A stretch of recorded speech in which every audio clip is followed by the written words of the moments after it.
We are pleased today to have Kyle Cherek, host of Wisconsin Foodie, present to us.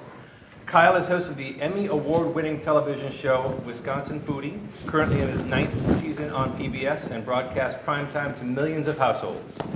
As a culinary historian, food enthusiast, and storyteller, Kyle explores where our food comes from and how it shapes who we are.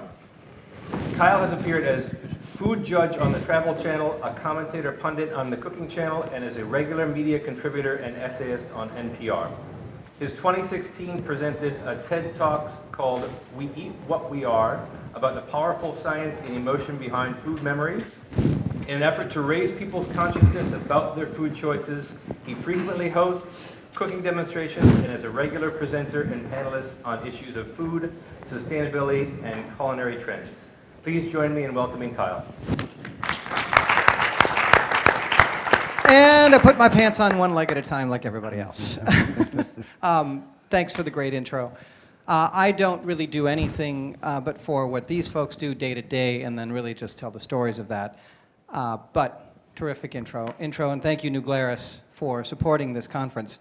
I'm just going to go down the line. So to my right is my friend Zach Baker, who is the executive chef and what's your managing partner for Pizza Man, which has now 3 restaurants in the southeastern Wisconsin area, and more to come, I'm sure. I don't think we're telling any secrets, but eventually that's going to happen. You're kind of on a tear. To his right is someone related to him, his brother Drew, who is the managing partner and farmer of Love Rock Farm, along with his wife Jamie, and brought both of them in together today because Pizza Man gets a great deal of their ingredients from Love Rock Farm, not just because they're related, but because the ingredients are terrific and they work in concert with the volume that Pizza Man needs. To Drew's right is Dan Schneider of Maxie's, Blues Egg, and Story Hill. Story Hill, BKC, thank you. Otherwise known as Black Shoe Hospitality. And you are the founder, one of the co-founders, and... There's 2 partners in the business, myself and Joe Mensch. Yeah. And all 3 of our restaurants are located right in kind of the city center of Milwaukee, between 50th and 76th, and clustered around Blue Mountain Road. So all of these gentlemen work in the realm of farm to table, but they do so in a way that's profitable, that works from scale, and works with the volume that their restaurants have. Just as a reference point, how many eggs, and Joe might know this better, but how many eggs do you go through on a typical brunch Saturday, Sunday cycle? Well, on a weekly basis between, Maxie's, our egg usage isn't that high, but Story Hill's become a very busy brunch spot too. Between the 2, we're buying about between 8,500 and 9,000 eggs a week. And that actually can go up to as much as, like during Christmas week, 10,000 eggs, somewhere in the neighborhood. And what would be something comparable that you go through of an ingredient at Pizza Man? It wouldn't be eggs or vegetables in that case, but mozzarella cheese, which we made it a point to only buy mozzarella cheese from Wisconsin. It actually comes from Chilton, Wisconsin, from Foremost. And between the 3 restaurants, over the course of a month, we'll use around 15 to 20,000 pounds. So they're doing it in real time. The USDA and the Center for Sustainable Agriculture did a co-study in 2009, essentially codifying and proving that when you buy local, and they defined it by within 150 miles of your restaurant, 70 to 76 cents of that dollar is then kept in that 150-mile radius as far as economic impact. So there's a real reason, if you like the people that you live near, and you like where you live, to do that. And then I would argue rather to petro shipping and dollars and ecological waste, there's a real reason to buy local as well. I've hosted conferences like this, or symposiums like this, at this conference in the past, and I think everyone is on board that we should buy local. That's just a great thing. If we have a lemonade stand in our neighborhood, we go there, even if the lemonade stand is so-so. Wisconsin lemons. Yeah, right, exactly, Wisconsin lemons. But the feedback was, that's wonderful, but how do we do it and feature something that isn't just a special?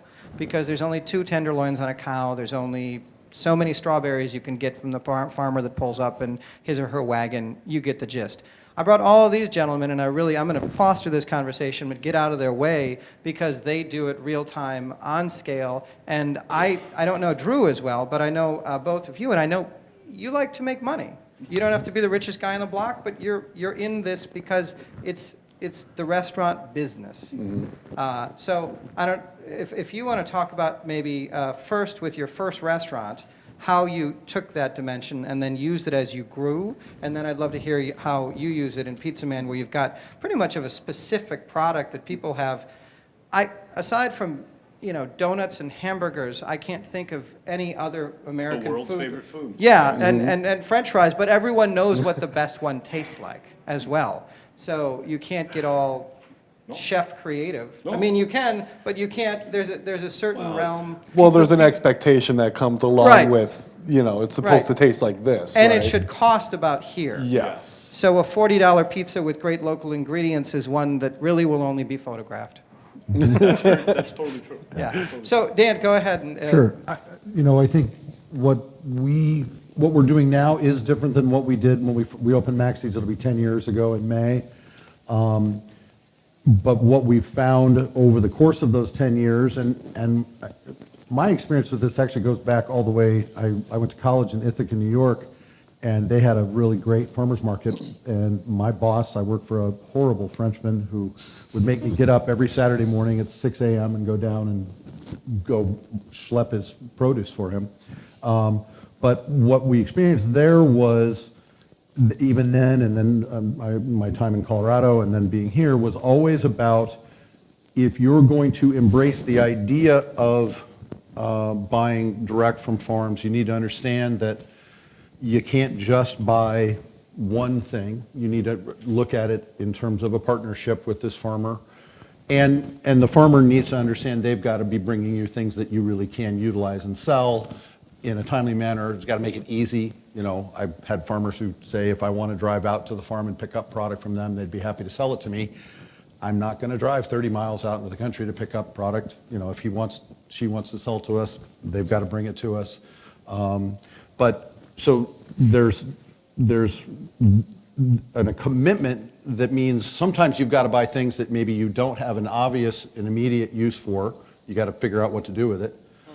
And sometimes you have to take quantities perhaps that are larger than what you would like to make it viable for the farmer. But again, it's a give and take, and that the farmer's got to be able to come back and work with you.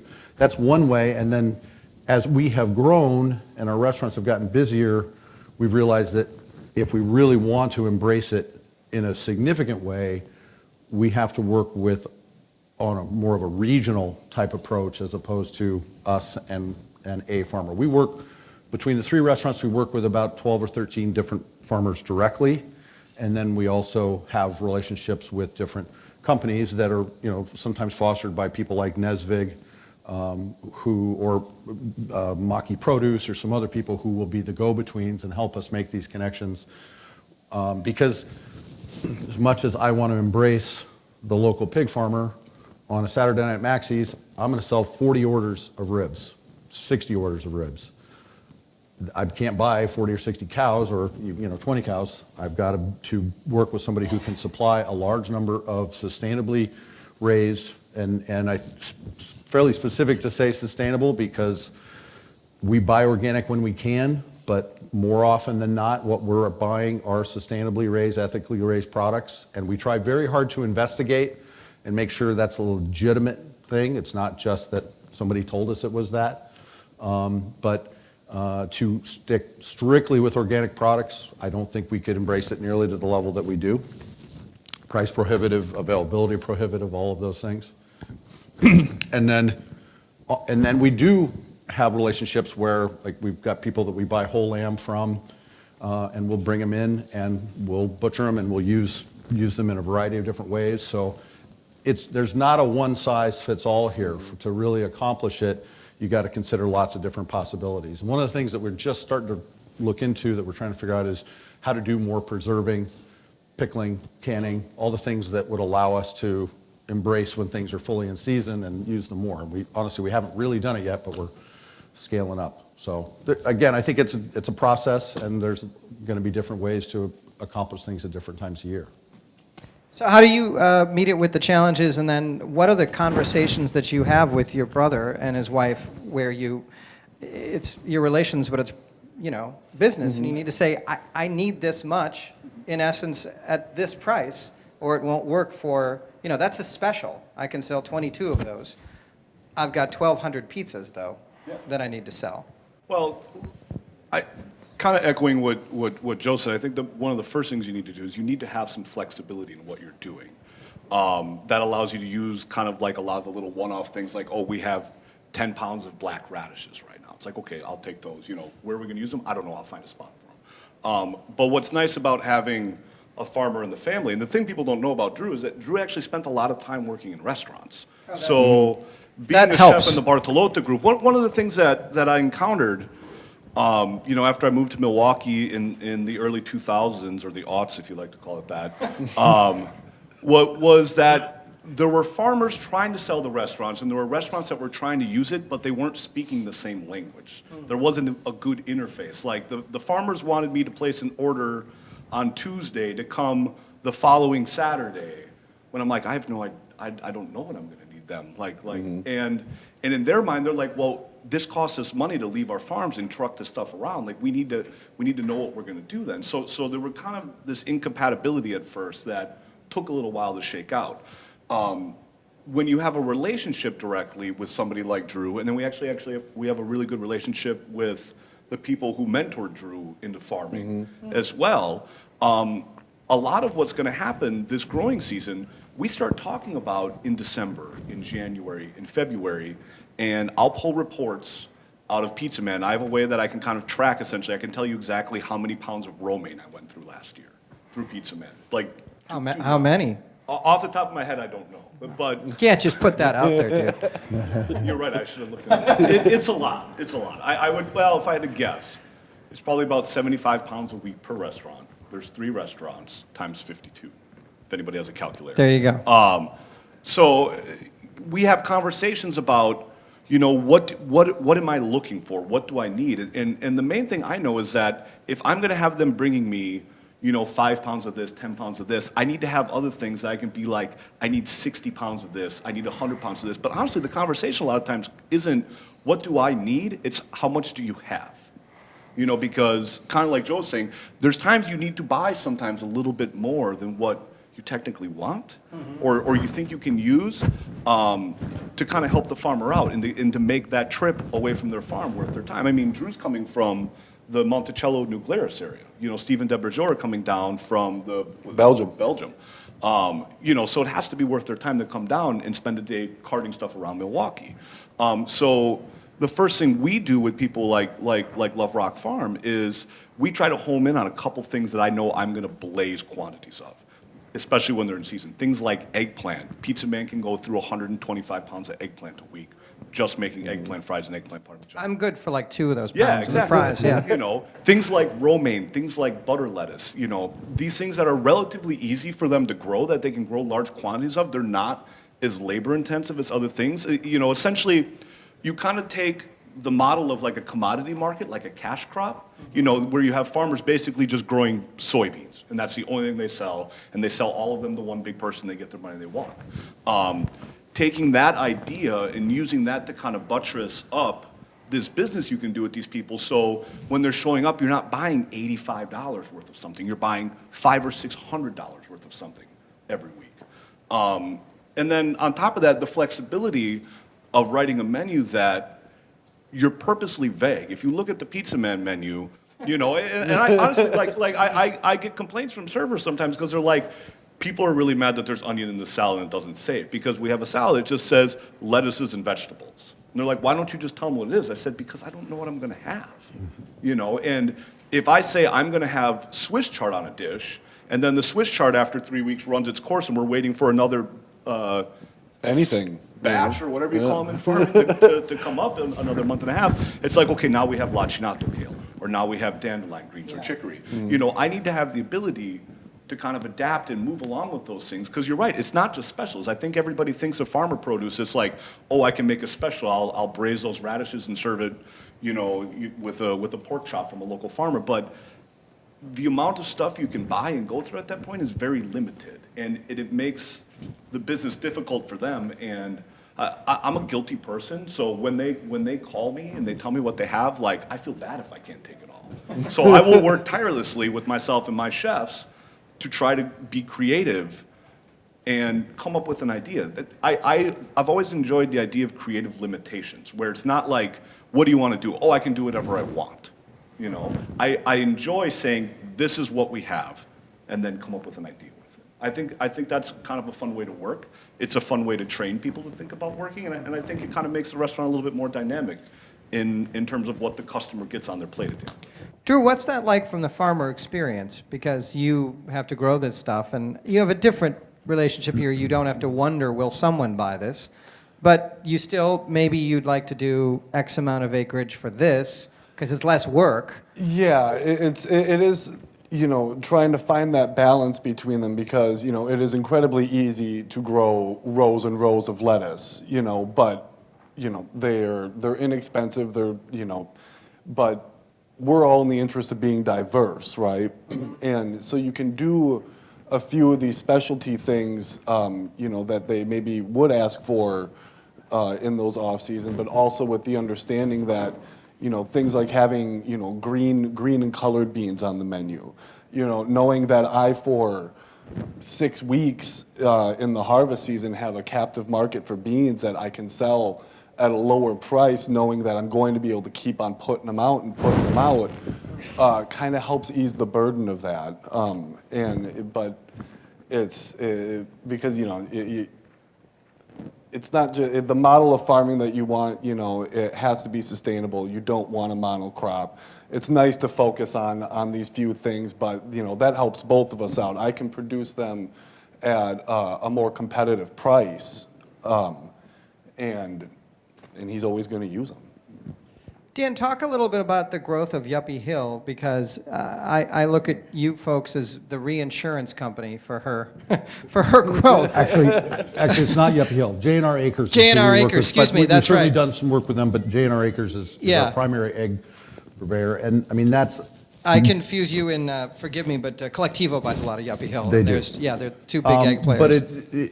But it's one of those really kind of great success stories, in that when we were first getting Blues up and running, not quite 6 years ago, we knew we were going to be very egg intensive, and we knew that we wanted a very high quality product, and we were, even Yuppie Hill was a great product, but they were really not able to supply us the quantities we were hoping for. And this spot it's solely lunch and brunch, for those of you that haven't been to Blues. First of all, I'm sorry. And second of all, it's solely lunch and brunch, so you can imagine eggs are, yeah. We're all about eggs. But in the conversation at the time, Randy from J&R Acres was still driving a truck and was not able to do what he wanted to do full-time. I know his wife was still working at another job. They had started a farm. They were raising chickens, but we made a commitment to them and said we will buy. At that time, I think it was 3,000 eggs a week, and now has grown. But that commitment, which we put in writing, allowed them to go and speak to the bank and get financing to buy, build, and grow their farm. And it helped them get up and running, and it's been a great relationship ever since. And so that, the hope is that more and more of those kinds of relationships can be done. Obviously, there's some limitations to them, but it's an environment where a commitment, again, we're in business, we need to make a profit, but just like you make a big financial leap of faith to open a restaurant in the first place, you need to make that same leap of faith that you're going to make it happen. And I think something that is assumed, but we haven't necessarily talked about today and is often not talked about, is justifying the price. Because for the farmers, the people we want to work with, they're doing things sustainably, they're working on a smaller scale, they need to be able to get a higher price, per item, whatever that item may be. And we understand that, and we appreciate we could buy something cheaper from a large scale operation, but we want to support the smaller farmer, the better quality. And at the end of the day, quality will always trump local. It has to. We're in the business of producing great food, the best food we possibly can, and the fact that it comes from down the road is great, but it's got to be a great quality product. So if it's a quality product, the farmer can justify the sale price to us, we have a better time justifying to the guests. But to talk a little bit about what Zach was inferring, where sometimes you have to be intentionally vague, what we do then, and what we try very hard to do then, is to educate our service staff to tell the story. We need to be able to speak tableside about specifically what we have today, the fact that it arrived today, and that it is a great quality product, and it may not be around again. I remember we created a couple specials around ramps last year that people were just going nuts for. Ramps. They love them. Yep. And when they're gone, they come in and like, well, where's the ramp dish? I'm like, ramps are out of season now. And there's a lot of people hip to that, but In your there's memory. a larger portion of people who have no idea. Like, well, what do you mean? So I can get oranges Yeah, the any idea time that of that year. isn't available right then and there is a Yeah. far out. It was a thing. All of a sudden, people were giving us grief on Yelp because we ran out of ramps. Almost like, it is what it is. So two leitmotifs that I'm picking up on. One, first of all, in your quality trumps local. Thomas Keller said that in like 2003, and everybody went, I wasn't the first? It trickled through, yeah. Well, and he didn't, it wasn't an interview about that. He was doing a pop-up in London, and a famous food writer was, Sitwell, was interviewing him, and he basically said, he almost exactly said, I don't have an obligation to buy local. I have an obligation to buy the best product I can get my hands on. And I don't care if it's snails from France or cheese from, it doesn't matter. That's my obligation as a chef, which I think a lot of people are not aware of when they think about buying local. You should always do that first. The other thing that I'm picking up on is that you've got to have a really capable to great chef to work with all these things. Joe is a terrific chef. You're a terrific chef. Not everybody can look at 10 pounds of radishes and what have you and have 4 different ways to use them. Yeah, right, and have a myriad. Before they go bad. Yeah, have a myriad of ideas. So if you're in restaurants and you have a cook, which is great, or a chef who doesn't have as much imagination, moving in this direction may or may not be the way to go initially, because you need to have that capability. Yeah. Well, and if you're in a situation like that, I think one of the things you need to understand is that, you you used the term greenwashing yesterday, how now everybody's farm to table. And honestly, like, I've always hesitated to label Pizza Man a farm to table restaurant. I probably go through more local products than a lot of other restaurants that are farm to table, but we're not 100%. We've never claimed to be. So I have an insecurity about trying to push that too hard because I know it's not 100% true. If you're going to start doing this, though, if you tell yourself you have to go 100% in, you're going to put yourself behind the 8 ball, and you're going to struggle greatly with that. And then to fail at that, what have you accomplished? I always talk about look, you're going to win the battle, but you're going to lose the war. Great, good for you. You bought all local produce last week, but if your restaurant closes in 6 months, now you're not supporting that farmer any longer. And I think it's important to identify the key things that you can do initially, and then talk to your farmers and say, what do you have too much of? What can you get me? And then start there, and then slowly start to put more and more of it in. There's restaurants in Madison that I think function mostly off only farmer produce, and it kind of fascinates me to a degree because they're just going to serve root vegetables all winter. Running a Pizza Man, can I legitimately look at a customer in February and be like, we don't have any tomato sauce for our pizza right now? Right. I've got butternut squash sauce. That's awesome. So now we're a pizza restaurant. Tomatoes probably the extreme example of what I really can't just say no. But people will be like, what happened to that asparagus appetizer you ran with the fried egg on it? I'm like, well, we only do that when it's asparagus season. Or people call for the ramp pizza that we would run, and they would want it in February. It's like, no, we don't have that right now. People would actually email me, and I would make it a point to put like a little flag reminder on it, and then email them in late May and be like, hey, just so you know, the ramps are coming in next week. My guy from Door County called me. He's going out foraging this week. I should have 50 pounds by this time next week. So that's something that I have not seen enough done by restaurants, and I've shared this with so many people in the industry and with my business partner. And when you get ramps in, when you get asparagus in, when you get whatever people loved, use social media, put a freaking sandwich board guy on the corner, whatever it is you do, but it's clear that people will come to your restaurant even if it's a banner week for that thing. Sure. Totally. I mean, it's such a competitive business, and I see so few restaurants saying, we have such and such in season right now. Come in, it'll be gone. You can leverage that too. That's- yeah. It's what's hot at the moment and then it's gone. Right. You know, like you can leverage that from a marketing standpoint to make people come in that week. It might be an otherwise slow week, but like, hey, the ramps just got here. Yeah. You know, I laughed when you said it because of all the things, ramps are the things people literally lose their minds over. And they're ask you they're for okay.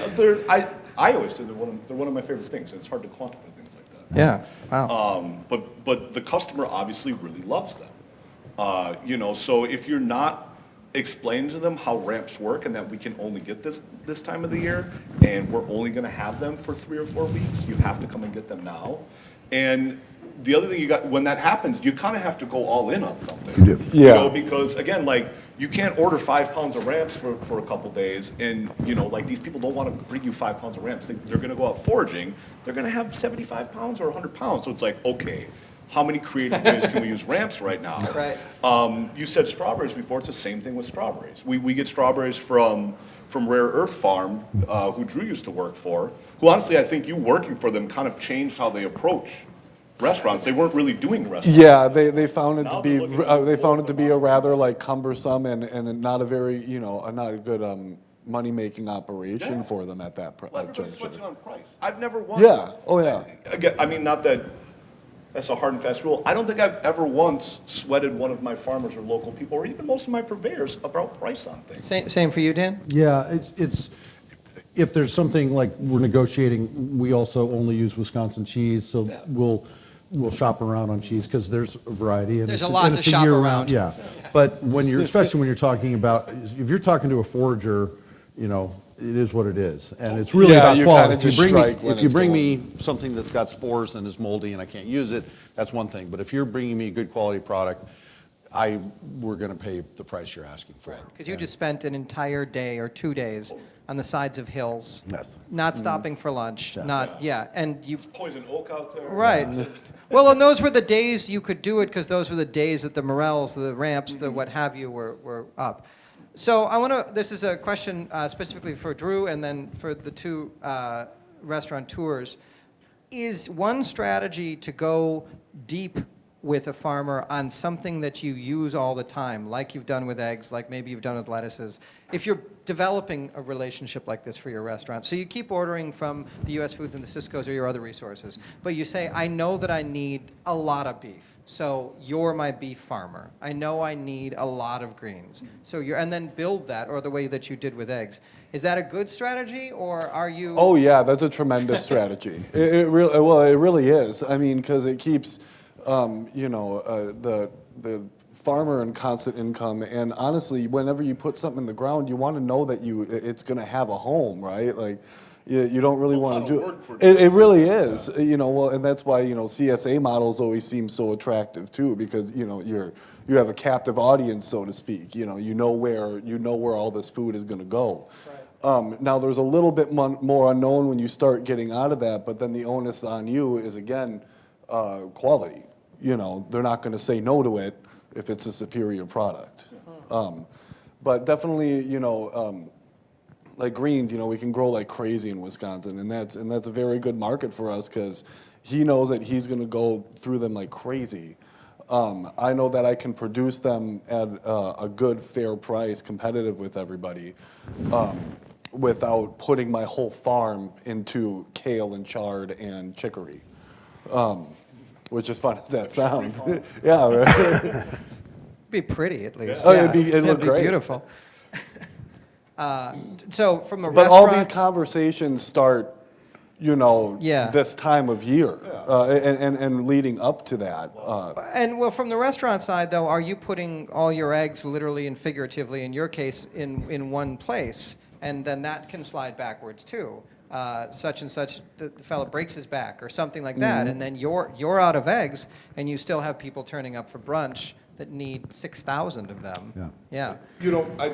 Just a question. So do you ever have times where they don't have enough eggs? Or early on, did you have times where? There have been a couple of occasions where we've had to, and on the flip side, if you remember all the crises with eggs last year, Yes, yeah. because we were working with sustainable producers, it was not an issue. We were never, and there were people coming to them, and they protected our supply too. So those relationships were better because a lot of people, even a state away, people didn't have eggs.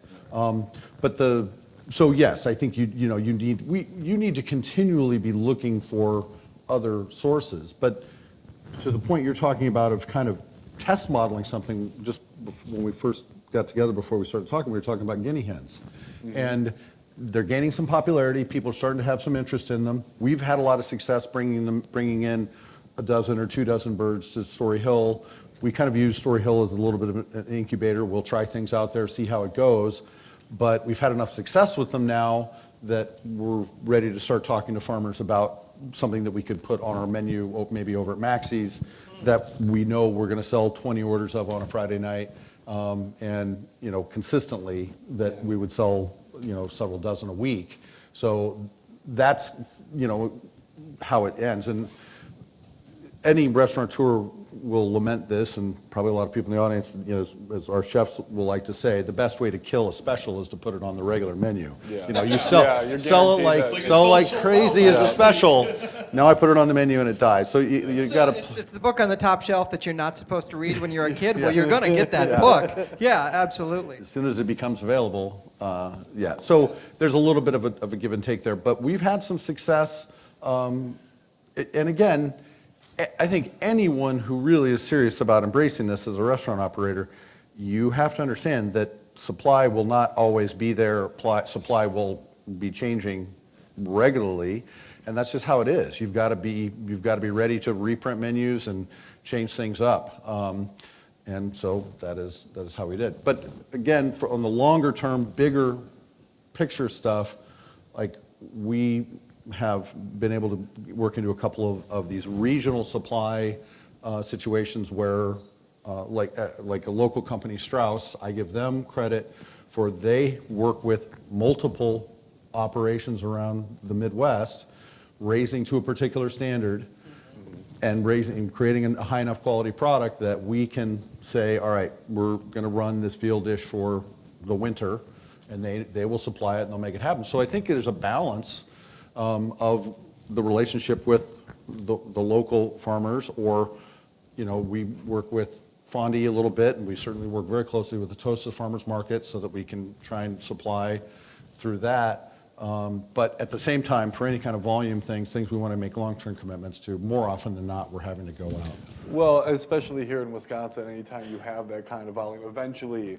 that well is going to dry up, especially when you're talking about vegetables. Sure. It's Look outside. yeah. It takes serious money to grow. Prices that no one wants to pay to grow in this kind of weather. So what are the back office pluses and minuses? I mean, I just think about our business, and so to keep track of all sorts of invoices and people that you're working with versus the person that can deliver your lettuce, your beef, and your toilet paper all on one invoice. I mean, that's the simplicity of and I'm not trying to throw anyone under the foodie bus here, but that's one aspect to the food business. And then there's the 17 farmers or the 12 or the whoever that, it ebbs and flows, and one week it's $140 and the next week it's $1,200. What is that experience like from a business standpoint? I won't lie, it's definitely more complicated. We use a lot of different purveyors at Pizza Man because they might just have this one thing that is local, it might be the only thing they have or the only thing they make, and that might be what we want. And kind of like what Joe said, quality at the end of the day is what makes decisions for us. You thinking of the little old lady that you buy the syrup from Yeah. in Door County? That, part of it's the cost of the syrup, it's more, but But if you get her on the phone, like, you're not going anywhere for a while. Like, she's gonna tell you all of her stories about how her daughter went to school in Milwaukee. It's the same story every time, but the serve is amazing. I mean, that kind of goes to the relationship side of it. But, in back office speak, I don't think in terms of having one company bring you everything or multiple companies. It can be a little bit more complicated when you're doing the ordering and receiving because it's not all showing up at the same time, or it's not just one email or phone call. And there's obviously 10 or 12 invoices to process instead of 1 or 2. I don't think that's that big of a deal. It's kind of monotonous, easy work. What I think a lot of people do, and it's not just restaurants that want to use farm vegetables and whatnot like that, but a lot of restaurants don't do due diligence and cost their menus out. Like, I've always been shocked at the restaurants I've worked at over the years that you walk into and they don't have anything anywhere in the restaurant that tells them how much their best-selling entree actually costs them. And my mentor was kind of a food cost genius, I always say. Like Juan at Ristorante, everybody lauds Juan for his pasta and the local ravioli. I was saying, he's a food cost genius. Like, a lot of what I know, I learned from him on that. And I think having the skills and being able to say, like, okay, I have this thing coming in, it's gonna cost me this much, how can I make money selling it? Because it might not be a salad, it might have to go into an entree, because you can charge a little bit more. It's all about the margin, right? Not just the percentage. I also kind of cheat a little bit at Pizza Man because we have this thing called pizza. And, if Drew calls me, he's like, hey, I have a lot of Friarello peppers, these like little tiny, like green Italian peppers. It's like, can you use them? It's like, oh yeah. Like, it's like, well, how are you gonna go through that? It's like, I'm gonna run a pizza special with it. It's like, why? Because it's gonna sell. It's pizza. All I gotta do is put something on a pizza, and I can basically be guaranteed to go through a pretty large volume with that. Sometimes we'll even name, like we had a Love Rock Farm pizza that, kind of rotated. It wasn't really set what was on it, so I was kind of concerned that it might not sell because it wasn't even like, oh, lettuces and this. It was like literally like whatever we had to eat. But it sold really well, I think, because people were into supporting the farm. But, if you're not costing out your menu, if you're not costing out your ingredients, if you don't know how much an ounce of olive oil costs you, if you don't know how much a Caesar salad costs to make, you're going to be behind the gun, because trying to, working with farmers and stuff like that at a higher price, that's kind of like advanced food costs at that point. You have to have your basis down and know what you're spending on things to pull it off. So how do you innovate then? Because you don't, it sounds scary to me, and I think that's why a lot of folks are here, is they're trying to get over the hump of how to do this. So you don't exactly know what's coming. You have a sort of a sense. You have a general sense of how much it'll cost. You want to innovate in your restaurants, but you also want to make money. And then if you could all speak to the other component that I think is really key, is that you have to have servers that can communicate and storytell. Otherwise, don't do it, right? Is that that would be true? Yeah. But anyway, so how do you get around that curve of I sort of know what's going to happen and what my expenses will be next month, but I don't really know. I don't know. Like I think if you're a restaurant and you do things the right way, like, things can work out. Like, if you're a well-run establishment, you can probably take this on. If you're consistently making a profit, you could probably absorb something like this easier than you think, I think, and still be profitable. Now, you might lose a little. You have to kind of ask yourself, like, what's an acceptable profit margin? I probably run a higher cost percentage in terms of cost of goods on pizza than other pizza restaurants, because rather than take, a lower food cost like most pizza restaurants do, I take those 5 or 6 points that I would be at, and I reinvest that in other areas in that restaurant. So I can buy only Wisconsin cheese, so I can get grass-fed beef, so I can buy really awesome olive oil, so I can buy farmer vegetables. But, when I'm looking at the categories of what I spend money on, it's all broken out by different food categories. Fresh produce is its own category. That number is always higher in the summer when I'm buying stuff from the farmers. And I think a lot of people on service would be like, well, it's because you're spending more on your lettuce than you should be. You should be getting it from Aki or Cisco or something like that. And actually what it is, it's just like, no, in the summer, when the vegetables are what's around, that's what we're going to make. So I'm not selling a beef special. I'm selling zucchini blossoms. Right. You know. Right. Right. Well, you've often talked about building your dish backwards. Everybody always starts with their cut of meat, right? And then they decide what they're going to put along with it. Whereas we can more or less tell you I have these vegetables. You say, well, this is going to go great with it. And so even if you do, you've said where even if you do have an item, a piece of produce that is a tick on the expensive side, you can make up for that by being able to play with what you're serving on the other side of it, and bounce those points back and forth. Not the cut of meat it's serving. Yeah. Like, I'm not going to serve it with filet. I might get like a sirloin or braise something Yeah. at a lower cost. It's not about buying a lower quality. It's just buying a smarter cut or a different ingredient to pair it with to kind of offset that. Definitely not in the realm of local food, but white truffles. You don't put white truffles on lobster. You put white truffles on literally cornmeal porridge, polenta. Yeah, or like risotto or something. Why Like, is that? You've already spent all the money on the truffles. You don't really have any more money to spend. It's the same idea. Like, how do you take this ingredient that's more expensive and pair it with other things so you can still be profitable and make your money on it? Do you back engineer, you and Joe, and Well, is that I how mean, you do this it? is one of the things that Joe Mensch is so good at. I mean, he is just incredibly skilled at whole utilization. Yeah. And there is this you referenced it a little bit, the concept of percentage versus margin. You may run a 35-40% food cost on something when your goal typically may be 32%, but you can justify it because the margin, you're selling it for $14 instead of $12. And in the end, we all take dollars to the bank, not percentages. Yeah. It's important to look at things in terms of percent. That's one of the most important things you need to know. Yeah. On the flip side, though, you've got to be able to justify to your guest, hey, it's worth the extra dollars you're paying here. Again, it goes back to telling the story. It goes back to not allowing subpar product through your door. So you're going to do it when the product's right, when it's great, and you can embrace it and say, this is great quality stuff, and we're proud to have it. And then you tell the story a little bit where it comes from. The other part, just as a technique that I know Joe has used, so we buy whole lambs a lot. We'll buy a side of beef sometimes, we'll buy whole pigs sometimes, but very regularly we just got a good relationship and we'll buy whole lamb. He'll price the dish, not, when you're buying a whole lamb, you'll typically pay a per pound price that seems quite low.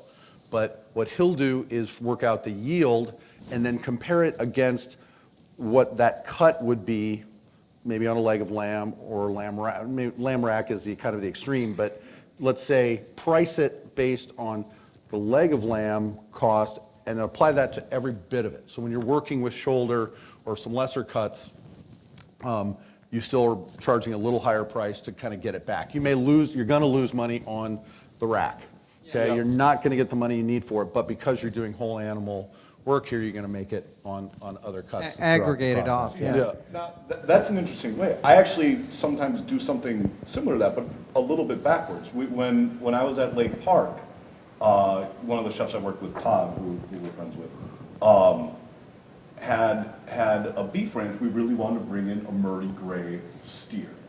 And I had done this with Juan at Restaurante before, where we brought in a whole cow, and it's like this overwhelming amount of meat. I mean, a whole cattle is a lot. Well, it's not a big kitchen at Restaurante either. It's like, that's 2/3 of the kitchen, the cow. That's the whole. Yeah. That's a couple stations. And one of the things with something like beef, and you could probably do the same thing with lamb with a rack or something like that. Like, my goal was, there's the steaks, right? The things everybody knows. Everybody knows New York strip. Everybody knows filet. Everybody knows ribeye. Basically, my theory is that if I can make all the money back on the cost of the cow, selling those plates of the things that everybody wants, and at that point I paid for the cow, then all the grind, all the chuck, all the other parts that I can make stews and beef bourguignon and tartare and all these other things, all that, Juan would call it pure oxygen. Like pure oxygen. At that point, then it's like, if I price it to make all my money back on the sirloin or on the strip steak, then essentially the cost for the chuck on that plate to me might be zero. I've already made my money on it. So at this point, now I'm just making really great margin on these dishes where I was breaking even on those. So do you need, if any of you are considering making this leap or moving further into it, do you need well, let me preface this. Joe, who isn't here, said something that never forgotten. He said an owner or a chef owner walk through a restaurant and see everything differently than just a cook or someone who works there. Every item of food is profit that could turn into profit or could be waste. He said, you get the end, was Joe's quote, you get the end of a loaf of a bread. And instead of throwing that out, he said, Dan or I will get some peanut butter and put it on it and eat it, even if we're not hungry, because we don't want to waste that opportunity. Yeah. We need calories to live, and we can't, that's our money down the drain. Do you need a chef owner, do you need a restaurateur owner versus just having a restaurateur and then some cooks and so on and so forth to really embrace this style of farm to table in a real financial model? I think you have an opportunity, if you are the chef proprietor or just chef, to challenge the people underneath you to impress you, because it's an engineering challenge, it's a creative challenge to see all the things that you can make from if you're talking about whole animal or even whole vegetable. I mean, I remember, and this goes back a long time, but I remember getting just nailed by a chef when I was a young culinary apprentice for throwing away celery leaves. He's like, "What are you doing?" Those can be used. Those are beautiful garnish. They have flavor elements to them. There's a lot of things we can do with celery leaves, and I think that approach needs to be taken. I mean, I think if there's a takeaway here, none of this happens without considerable effort in trying to develop relationships. Diligence on both sides of it. Yeah, Right? but at the end of the day, first and foremost, you serve better food, and hopefully that will distinguish you from your competitors, and people will love you more, which is really why people make food in the first place, is to receive love. Then It's true. It's totally true.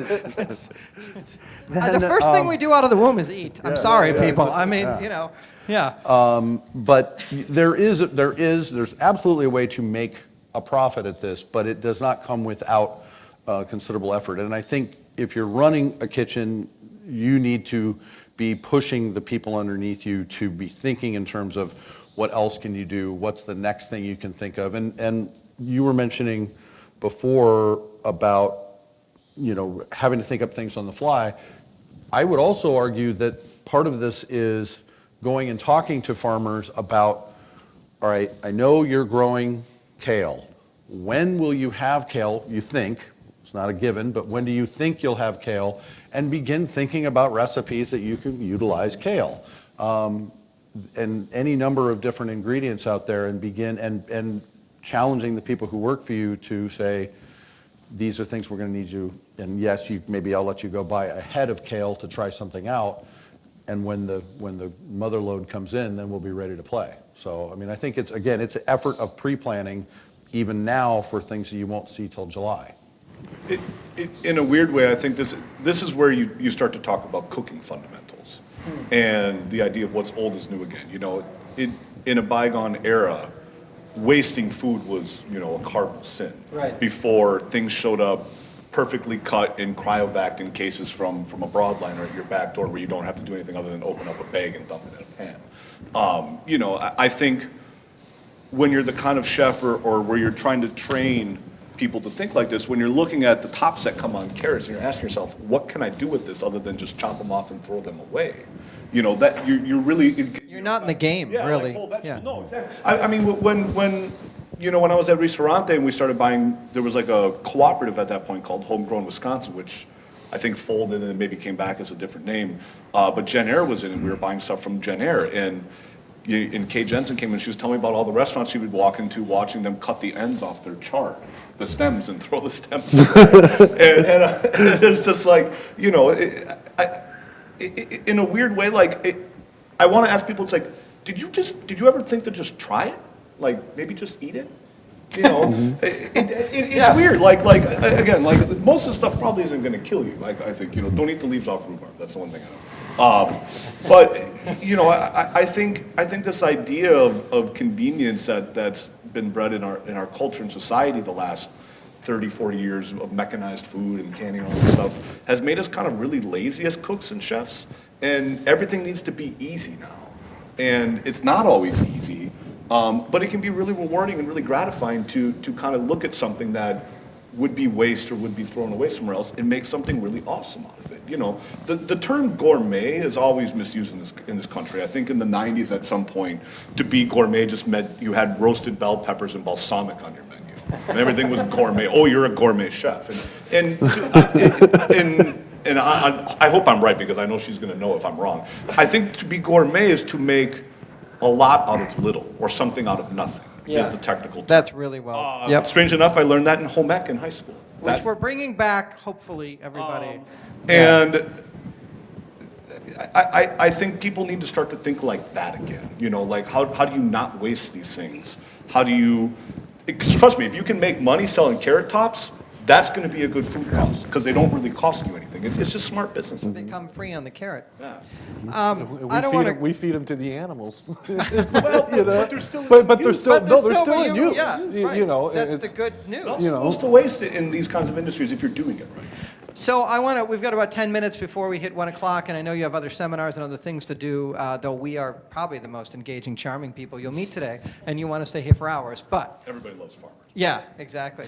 I want to open it up to questions, and then so that you have time to get on to wherever else you'd like to go. Don't be shy, and you can direct them at any one or all of us. Yes, sir. I have a question for Drew. Yes, sir.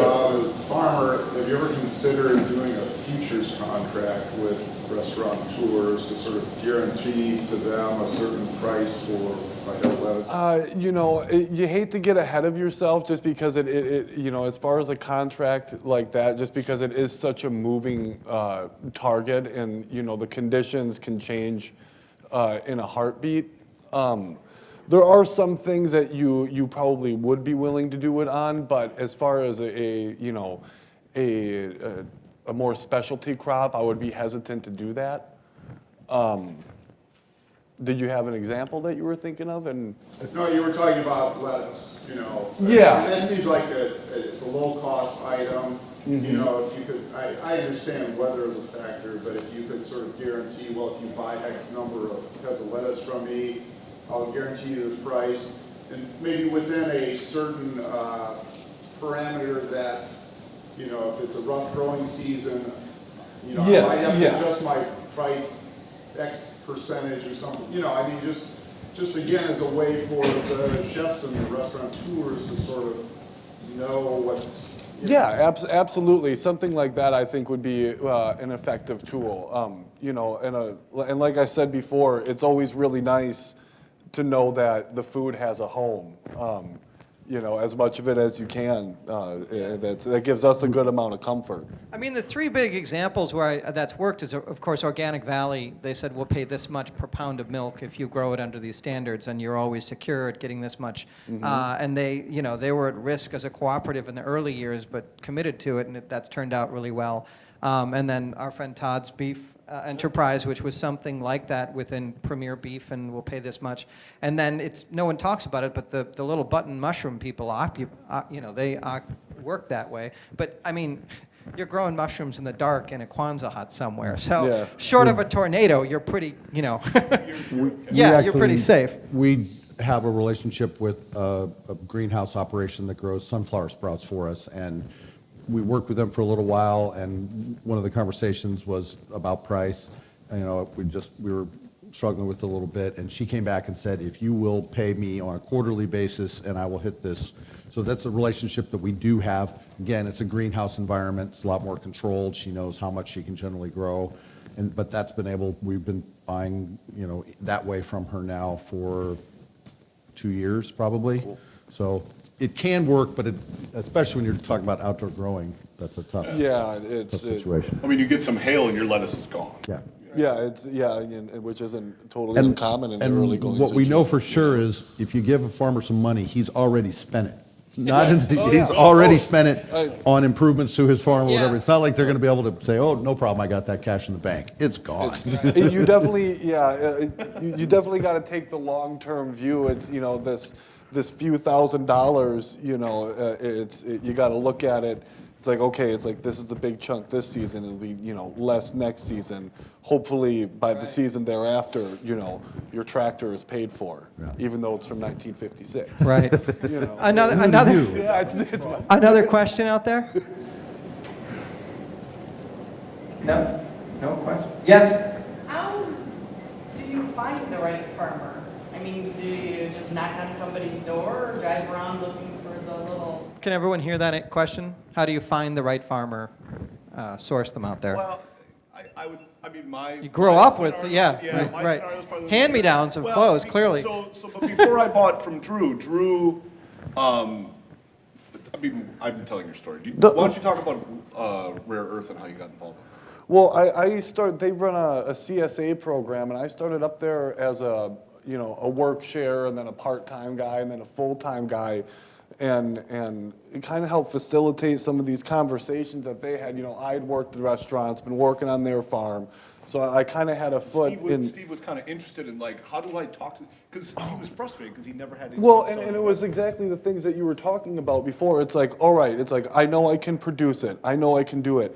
Am I going to be able to take several hours out of my day and be gone, losing productivity and daylight, on the farm, on a schedule, bringing it down to the restaurants, but, with, and again, it's that constant line of communication, between the Zach and the farmers and the expectations and the prices and the deliveries and kind of making sure all that lines up, and and it can be profitable for both. I mean, if you don't have a farmer in your family to kind of to hook you up, I would probably just start at the markets. And Go around honestly, and talk. Again, it's a relationship. It's like anything else. Like the companies that we buy stuff from at Pizza Man, especially with the food. I mean, I've been working with some of these people for a decade plus. I know their family. I know their kids. Their son who's going to take over the business for them someday. So if you go to a market and just start asking around, I think that would be the best way. Or, I mean, sometimes they just walk in with a card, like kind of being open to that. Like I tend to not love people just showing up unannounced because we're busy people. I don't want to but- get shot or anything either. no, Yeah, but if you're a farmer, with not all something farmers cool, are crazy like, gunmen. how did you get set up with the egg people? That originally came through Nesvig. Because we were challenging them to help us find them, and they did. Yeah. But I would say, as I said, I think we work right now with about a dozen farmers. I would say most of those came from just going to the farmer's market, which, again, is a great way to acquire some produce, test some things out, and see how it goes. If you like what they're selling, you can start to talk about it. Where is do you have a restaurant, or you're thinking of a restaurant?